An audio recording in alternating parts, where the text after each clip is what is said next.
Bom dia, pessoal. Olha só, essa semana nós vamos fazer a correção das atividades, né, que eu passei para vocês, tá bom? Então, essa semana é uma semana de correção, certo? Na verdade, eu falei para vocês bom dia, mas se vocês perceberem, a luz está acesa.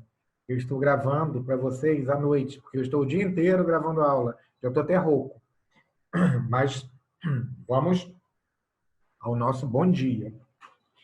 Vamos então no livro, na página 22. Página 22, né, Revolução Industrial. Então, nós temos aí na página 22, documentos em foco. Qual teria sido a intenção do autor do documento ao afirmar que, após os cercamentos, os camponeses ficariam disciplinados para o trabalho assalariado? Então, qual teria sido a intenção do autor do documento? Esse documento que está aqui, né? Consequências dos cercamentos, né? O filósofo alemão Karl Marx, na obra O Capital, assim descreveu as consequências sociais dos cercamentos na Inglaterra. O povo agrícola, primeiro, era expropriado da terra à força, expulso das suas casas, lançado para a vagabundagem e depois chicoteado, marcado com ferros, torturado por leis grotescamente terríveis, até estar disciplinado para o sistema do trabalho assalariado, né? Então, a gente vai ver qual teria sido a intenção do autor do documento ao afirmar que, após os cercamentos, os camponeses ficariam disciplinados para o trabalho assalariado. Então, Karl Marx quis dizer que os cercamentos causaram a expulsão dos camponeses das antigas terras comunais e eliminaram o antigo sistema de trabalho artesanal, não restando a eles outra possibilidade a não ser trabalhar nas fábricas, mediante salários miseráveis e sem condições adequadas, né? Em condições de extrema exploração, tá? Número 2. Com base na leitura do texto, é possível afirmar que Karl Marx via o trabalho assalariado de forma positiva? Justifique. Ele via de forma positiva? Não, né? Karl Marx afirma claramente que o trabalho assalariado é baseado na violência e na disciplina imposta ao trabalhador. Por isso, ele entendia que esse tipo de relação era negativa e precisava ser superada. Tá? Vamos à página 23. A gente tem o zoom aí na página 23. Observe o mapa e identifique um elemento geográfico importante para o comércio dos produtos industrializados ingleses. Um elemento geográfico importante. O que a gente pode colocar? A existência na Inglaterra de inúmeras cidades portuárias, por onde as mercadorias eram enviadas a outros países, né? Isso seria, então, um elemento geográfico importante, tá? Então, a existência na Inglaterra de inúmeras cidades portuárias por onde as mercadorias eram enviadas a outros países, tá? Cidades portuárias são as cidades que têm portos, né? Os portos servem para exportar os produtos, tá certo? Macaé não quer construir um porto, né? Porto de Macaé, vocês já viram falando sobre isso, né? O que seria o porto? Seria um local, né, onde os navios vão chegar trazendo e levando produtos, né? Trazendo produtos que são comprados e levando produtos que são vendidos, tá certo? Vamos lá, na página 24. De olho no legado. Nosso mundo emergiu na Revolução Industrial. Vocês provavelmente leram o texto E agora vamos responder a essas duas perguntas. Na sua opinião, que elementos justificam a afirmativa? O mundo que conhecemos hoje é filho da Revolução Industrial. O que você entende por isso? Vocês podem colocar que a Revolução Industrial deu início a características muito marcantes nas atuais sociedades capitalistas, tá? Como a produção em larga escala, a geração de riqueza, o ritmo intenso de trabalho, né? Nós trabalhamos intensamente, incansavelmente, né? Tanto que eu falei para vocês, comecei de manhã, já é à noite, ó, a luz acesa. Mas, na verdade, para vocês é de manhã, tá? Vamos lá, continuando. 2. Discuta com os colegas em que medida a Revolução Industrial abriu caminho para a sociedade de consumo, estimulada pela crescente propaganda de produtos. Então, em que sentido, né? Em que medida a Revolução Industrial abriu caminho para a sociedade de consumo, estimulada pela crescente propaganda de produtos? A gente sabe que no capitalismo, né, existe uma propaganda por trás dos produtos para que a gente possa consumir, né? Ainda tem propagandas que ficam martelando na nossa cabeça, né? Compre, compre, compre, e a gente acaba comprando aquele determinado produto, muitas vezes sem precisar dele, né? Mas isso é a propaganda que existe no capitalismo, consumismo, tá? Então, vocês podem colocar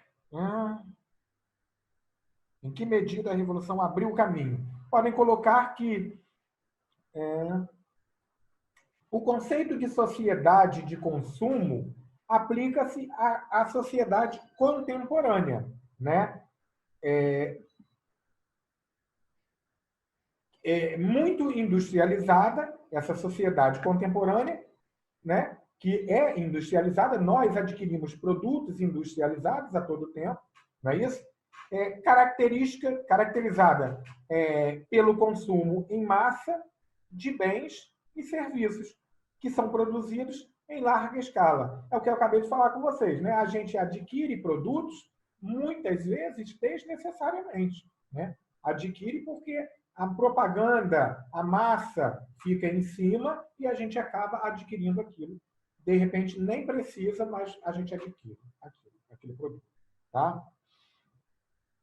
Bem, podemos passar para a página 25. Então, vamos lá. Página 25. Então,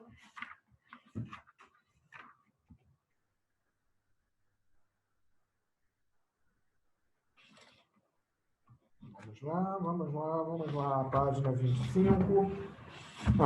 Número 1. Observe as imagens e faça o que se pede. Então, nós temos aí duas imagens, né? Um mineiro inglês e transporte de minério, de carvão, na primeira gravura, né? A segunda gravura, de autor desconhecida, a máquina a vapor na agricultura, né? Então, vamos lá. Observe que a chaminé é um elemento visual bastante presente nas representações sobre a Revolução Industrial. Então, nós temos chaminés na primeira gravura e na segunda gravura. Por que a chaminé é um elemento presente nas gravuras que representam a Revolução Industrial? A gente pode dizer que as chaminés, né, elas estão associadas ao funcionamento das máquinas a vapor, né? Indicando o quê? Que as fábricas estão em atividade, certo? Então, as chaminés indicam a presença da máquina a vapor e que essas fábricas, né, que adquirem essas máquinas, estão em atividade, estão produzindo, certo? Letra B. As imagens evidenciam uma importante relação entre o processo de mecanização e a transformação do meio ambiente. Explique qual é essa relação e identifique isso nas imagens. Então, vamos lá. A gente pode dizer que elas evidenciam a poluição ambiental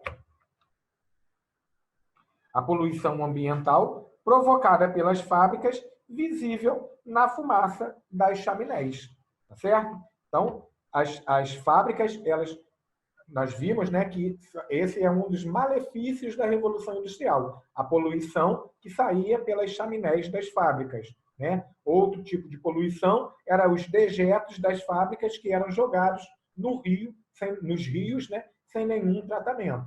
Tá? Número 2.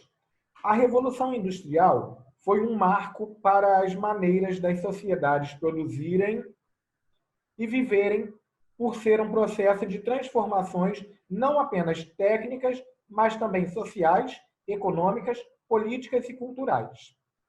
Que razões explicam a Inglaterra ser o país pioneiro na Revolução Industrial? Bem, nós falamos sobre isso, né? O pioneirismo inglês, que levou a Inglaterra a ser o primeiro país a fazer a Revolução Industrial.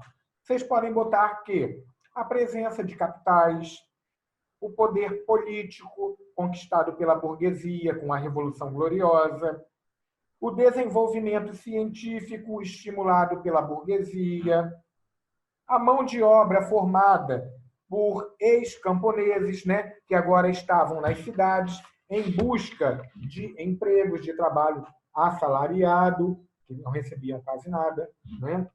Então, vocês podem colocar esses fatores, tá?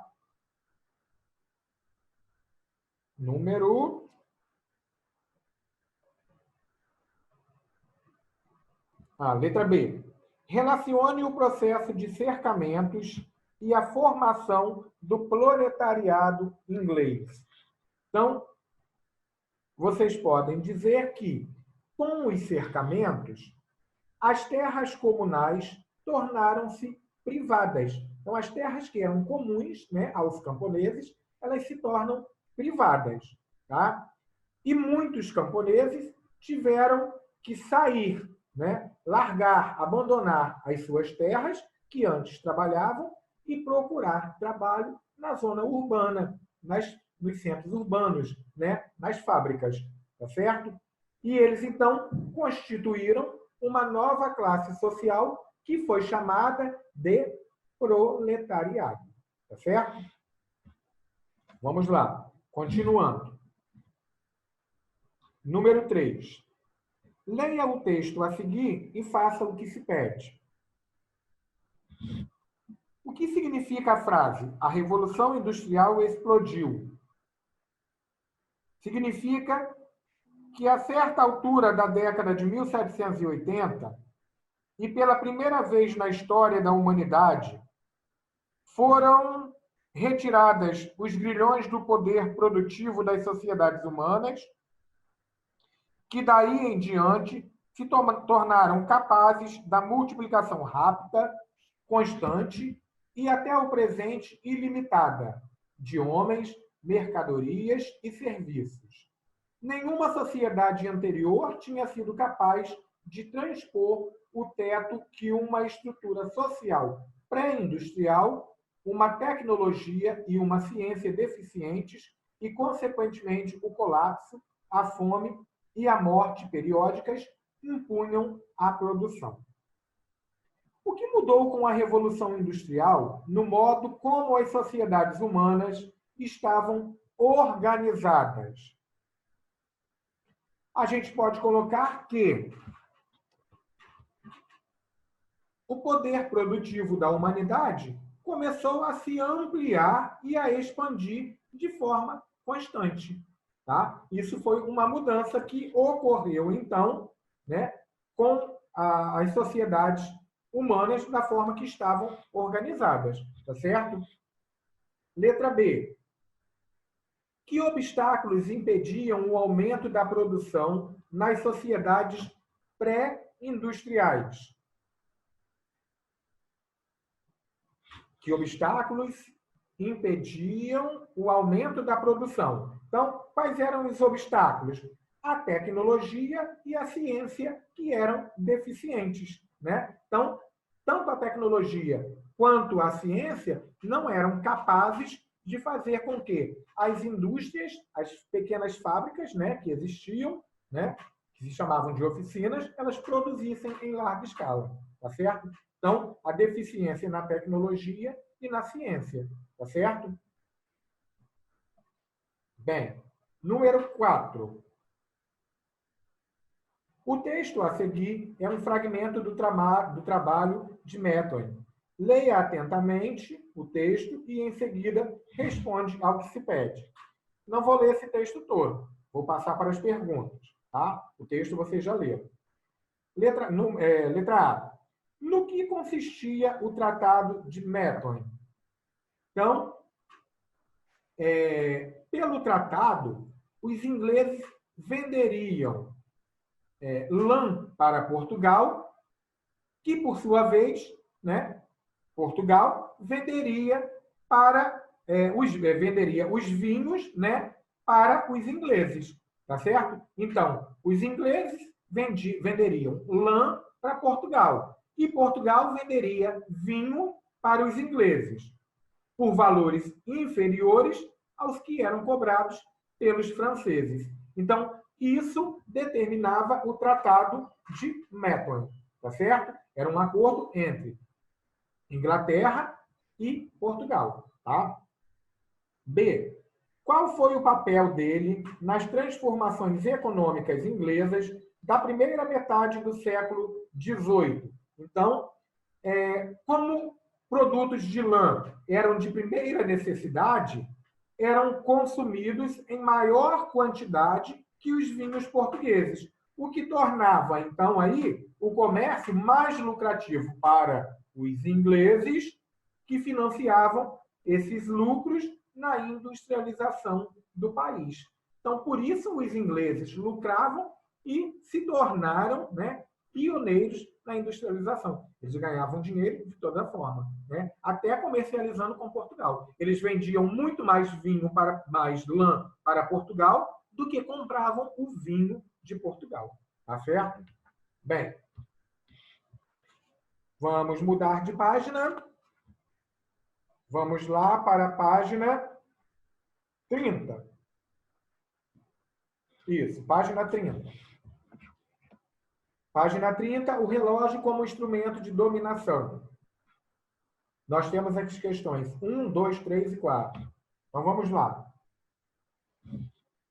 Explique por que o sistema capitalista, porque no sistema capitalista, costumamos dizer que tempo é dinheiro.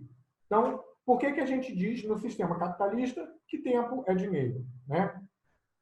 A gente trabalha o tempo todo e diz, tempo é dinheiro. Essa expressão é muito utilizada, né, no dia a dia. Então, vamos lá a resposta? Vocês podem colocar aqui. Porque no sistema capitalista, nós associamos o tempo à produção. Assim, o ideal a ser alcançado é aumentar a produção em um curto período de tempo. Beleza? Então, a gente tem que produzir muito num período curto de tempo. Isso é uma prática do sistema capitalista. Daí nós falarmos que tempo é dinheiro, né? Se nós produzirmos muito num curto tempo, a gente pode lucrar muito mais. Tá? Número 2.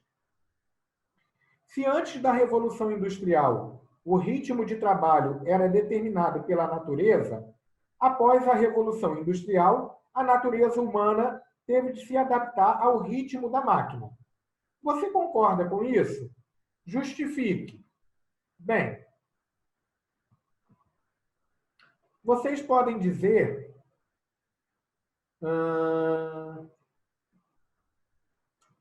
que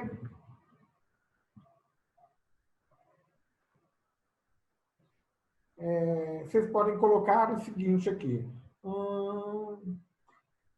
Antes da Revolução Industrial, né, as pessoas trabalhavam de acordo com a necessidade daquele momento, né? Então, elas não tinham que deixar de dormir, por exemplo, para atender ao chamado do trabalho. Não tinham que deixar de almoçar por conta do trabalho. Não, eles dividiam o tempo e o trabalho, né? Então, com o advento da Revolução Industrial, com a chegada da Revolução Industrial, os trabalhadores passaram a ser controlados pelo relógio, né? Como disse na questão anterior, tempo é dinheiro. Quanto mais se trabalha, mais se produz. Mais, então, o empregador ganha, tá certo? Então, vocês podem direcionar responder, né, de acordo com esse direcionamento de pensamento, tá certo? Que quanto mais se trabalha, mais se ganha, tá? Após a Revolução Industrial, passou-se a valorizar o tempo trabalhado, a hora trabalhada, tá bom? Número 3. Explique por que, com a Revolução Industrial, o relógio passou a representar um instrumento de dominação. Bem, no ambiente das indústrias, o relógio passa a ser utilizado para controlar a quantidade de horas que o proletário trabalha, né? E seu horário de entrada e saída da fábrica. E o tempo destinado ao almoço, ao descanso, né? Consequentemente, a quantidade de produção também era controlada pelo relógio, tá certo? Número 4. De que modo o ritmo da vida, segundo o rígido controle do relógio, afeta seu cotidiano no presente? Bem, isso é algo que afeta a vida de qualquer trabalhador, né? Trabalhadores, tudo deles é cronometrado. Vocês veem quando a gente está dando aula presencial, né? São 50 minutos de aula numa sala, daí a pouco você sai, vai para outra aula, 50 minutos de aula, de repente você volta para essa turma que você estava, mais 50 minutos de aula, tudo é cronometrado, né? Porque nós não podemos nem passar do horário, nem trabalhar menos, né? Isso se deu após o advento da Revolução Industrial. O trabalho ele foi dominado pelo relógio, tá certo? Então, é importante que vocês observem que a rotina ela é marcada por diversas formas de controle do tempo, tá bom? Como horário de escola, necessidade de realizar em certos períodos as tarefas de casa, né? Horário de almoço, horário de jantar, tudo é relacionado ao tempo cronológico, né? Ao tempo de relógio, hora, relógio, né? Vamos lá. Página 31. Na página 31, vocês têm lá a questão do zoom. Isso. Compare as duas montagens e aponte quais são as principais diferenças entre as condições de trabalho de mineiros no século XIX e no presente. Então, nós temos aqui, aí em cima, né, as condições dos mineiros, né, que trabalhavam nas usinas aí de carvão, né? E abaixo nós temos a figura de um trabalhador atual, né, trabalhando numa indústria aí de carvão, tá? Então nós podemos perceber o quê? Que lá no século XVIII e XIX, os trabalhadores eles exerciam a função sem nenhuma proteção, né? Sem nenhum material, equipamento de proteção, tá? Cá no século XXI, nós já vemos os trabalhadores utilizando, né, materiais de proteção, tá certo? Capacete, o fone, né, para tapar o barulho dos ruídos, né? E botas, tá? Para se protegerem, macacão. Então, existe uma certa desenvolvimento no que se tange às ferramentas de trabalho e aos equipamentos que os homens utilizam para realizar o trabalho, tá bom? Então, houve um avanço, né, nesses equipamentos, enquanto no século XVIII e XIX as condições de trabalho eram precárias, tá certo? Podemos ir para outra página? Página 32, de olho no legado. Então, nós temos lá proletários e burgueses. Temos as perguntas 1, 2, 3 e 4. Pergunta 1. Quais elementos das imagens acima indicam que se trata de um confronto entre operários e patrões? Bem, em ambas, né, nas duas imagens, a gente tem aí confrontos, né, de patrões e empregados, né? Então, vocês podem colocar que em ambas imagens o autor utilizou tons sombrios e cinzentos para evidenciar a crise social e a revolta dos trabalhadores, tá? Na primeira, a gente vê o confronto com a cavalaria, né, que está dispersando os manifestantes. E na segunda, os trabalhadores estão vigiados por diversos policiais, e um deles está de costas à direita, né? Então, são aí os elementos, né, que compõem essas imagens. Tá? 2. Por que razão essas cenas ocorreram na Inglaterra e na França nas primeiras décadas do século XX? Vocês podem dizer que essas imagens, né, se associam ao processo de industrialização ocorrido nos países europeus, principalmente na Inglaterra e na França, após a Revolução Industrial do século XVIII. Beleza?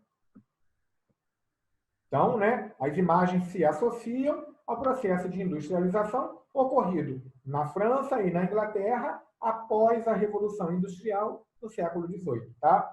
Número 3. Que tipos de reivindicação levam os trabalhadores a realizar protestos ou greves? A gente pode trazer isso para os dias atuais, né? Então, os trabalhadores geralmente reivindicam o quê? Melhores salários, né? Criação de leis trabalhistas, melhores condições de vida no trabalho, né? Criação de vagas de trabalho no mercado, tá? Então, uma série de fatores pode influenciar os trabalhadores reivindicarem, né, fazerem manifestos, tá certo? 4. Você já viu algum protesto de trabalhadores? Descrevam. Aí fica, né, a critério de vocês, tá certo? Manifesto, né, protesto ou manifesto, né, de trabalhadores, ocorrem vários, né? A gente vê que até mesmo alguns setores públicos, né, geralmente fazem greves, né? Quando se faz greve é porque reivindica melhoria em alguma coisa, tá? Para alguma coisa no setor de trabalho. Os petroleiros fazem greves também, reivindicando melhorias para eles, né? Então, cada setor profissional, né, tem a sua categoria, cada categoria, né, vai reivindicar melhorias para o seu setor de trabalho, tá certo? Então, vocês podem colocar, né, eu não sei se vocês já viram, né, já algum protesto de trabalhadores, acredito que sim, até mesmo através da televisão, né, todos vocês já tenham visto protestos de trabalhadores e vocês podem descrever aí, tá bom? Da maneira que quiser. Página 33. Zoom. Trabalho infantil e feminino na Revolução Industrial. Então, vamos lá. E hoje, quais são os desafios que as mulheres enfrentam no mercado de trabalho?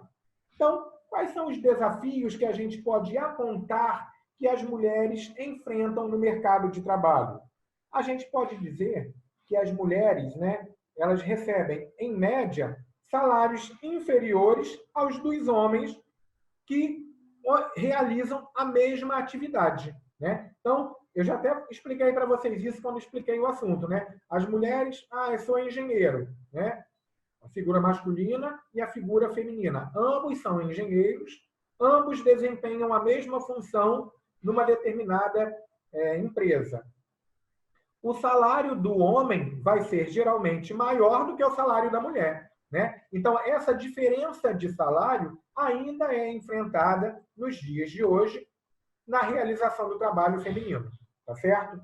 Essa é apenas uma das, tá? Vocês podem colocar vários outros problemas enfrentados pelas mulheres, né, em relação ao trabalho, tá? Página 34. Urbanização via industrialização. Então, temos as perguntas 1, 2 e 3 na página 34. Segundo a autora, qual é a relação entre industrialização e urbanização? A garganta que está seca. Estou falando demais. Então, a relação entre industrialização e urbanização, segundo a autora. Então, vamos lá. Vocês podem colocar que, segundo a autora, a urbanização intensificou-se com o processo de industrialização, porque mais pessoas foram viver nas cidades, que receberam obras de infraestrutura e tornaram-se centros comerciais e de serviços diversos. Tá? Número 2. Pergunte a familiares e professores como ocorreu o processo de urbanização de sua cidade. Houve influência de industrialização? Elabore um comentário com base nas informações obtidas.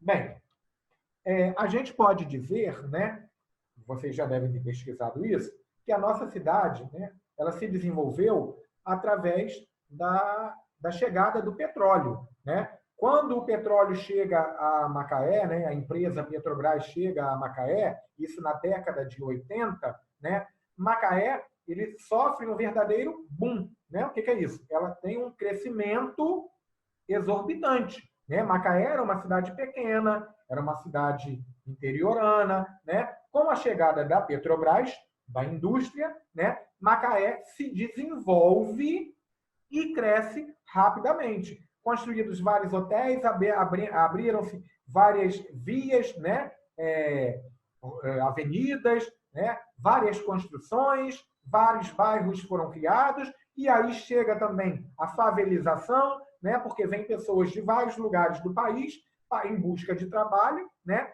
e chegam na cidade. Essas pessoas estão desqualificadas, não conseguem entrar no mercado de trabalho, e aí acabam formando essas comunidades, né, menos favorecidas, né, que nós temos em Macaé. Tá? Então, nós tivemos, sim, em nossa cidade, né, uma grande influência da indústria, a indústria do petróleo. Tá certo? 3. Pesquise em atlas geográficos, almanaques ou no site do Instituto Brasileiro de Geografia e Estatística, IBGE, a porcentagem da população brasileira que vive nas cidades e no campo. Discuta esses dados em classe. Bem, aí vocês vão fazer, então, essa pesquisa, tá? Nesse dado aí, nesse site do IBGE, e vão fazer a anotação, tá certo? Nós vamos, então, esse trabalho eu vou ver quando nós tivermos a aula presencial e dar nota para essa pesquisa. Beleza? Vamos passar para a página 35, para a gente fechar a aula de hoje. Página 35.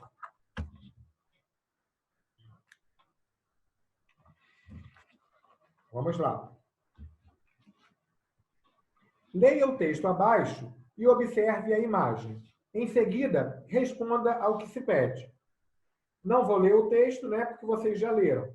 Está falando aí sobre os ludistas, não é isso? Então, vocês já leram o texto. Vamos lá. Quem eram os ludistas e o que eles buscavam? Então, né, quem eram os ludistas? Os ludistas eram trabalhadores armados que invadiram as fábricas e destruíram as máquinas, né, na tentativa de recuperar o sistema artesanal. Né? Os ludistas achavam que as máquinas estavam tomando o lugar do trabalho deles. É isso? Então, eles adentraram as fábricas e quebraram as máquinas. Tá? Letra B. Observe a imagem e explique, com base no texto, por que o personagem retratado está com esse tipo de vestimenta. Então, por que que esse personagem está com esse tipo de vestimenta?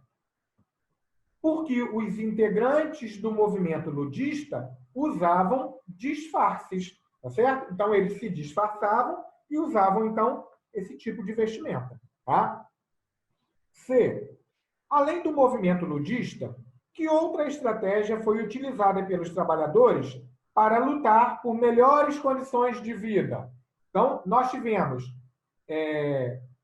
o movimento ludista, em que os trabalhadores eles quebraram as máquinas e organizaram greves. Então, a letra C, vocês podem colocar. Esses movimentos foram quebrar as máquinas e organizar greves. Tá? Número 2. Observe a imagem abaixo. Em seguida, responda ao que se pede. Então, nós temos aí, né, de autoria desconhecida, representação de mulheres trabalhando em uma fábrica, certo? Em Nova York. Descreva a imagem e identifique que tipo de situação social do contexto da Revolução Industrial ela representa. Bem, essa imagem, então, representa o ambiente de trabalho durante a Revolução Industrial, né? Trabalham na fábrica mulheres e crianças, remetendo à exploração do trabalho feminino e infantil, como nós falamos quando estávamos explicando sobre a Revolução Industrial. Bom? Letra B.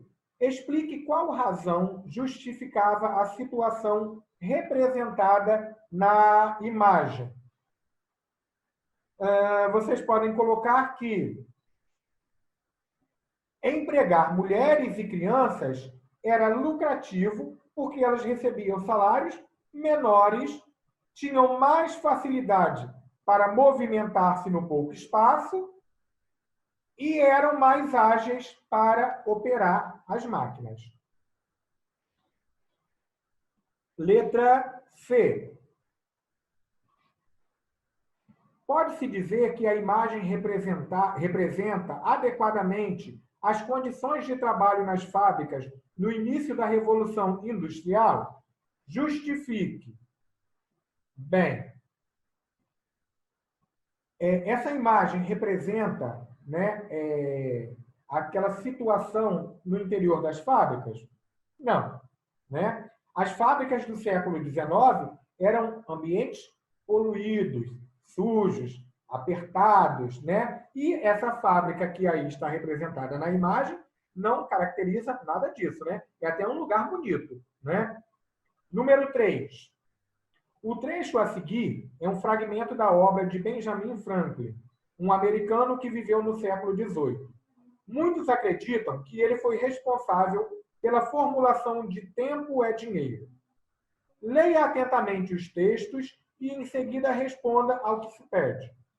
Então, nós temos aí, né, o fragmento aí da obra de Benjamin Franklin. Vamos às perguntas. De acordo com Franklin, qual é o bem mais precioso dos seres humanos? E por quê? O bem mais precioso dos seres humanos, de acordo com ele, é o tempo, né? Por quê? Porque, apesar do tempo ser abundante, quando os indivíduos os desperdiçam com frequência, torna-se impossível realizar qualquer coisa positiva, né? Então, o tempo é importantíssimo, de acordo com Benjamin Franklin. Tá? Vamos à pergunta B. De que modo é possível relacionar as ideias defendidas por Franklin com os ideais da sociedade que começava a se industrializar? Vamos lá. Vocês podem dizer que esse tipo de ideia naturalizava a necessidade de sempre trabalhar e jamais usar momentos produtivos em atividades recreativas ou que não gerassem riquezas, né? Como ele dizia, tempo é dinheiro. Certo?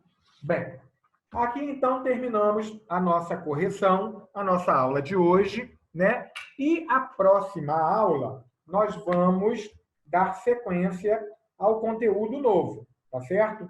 Então, até a próxima aula, para o nosso próximo encontro. Fiquem com Deus, né? Sob a proteção dele e que Deus nos guarde, tá? Então, até a próxima.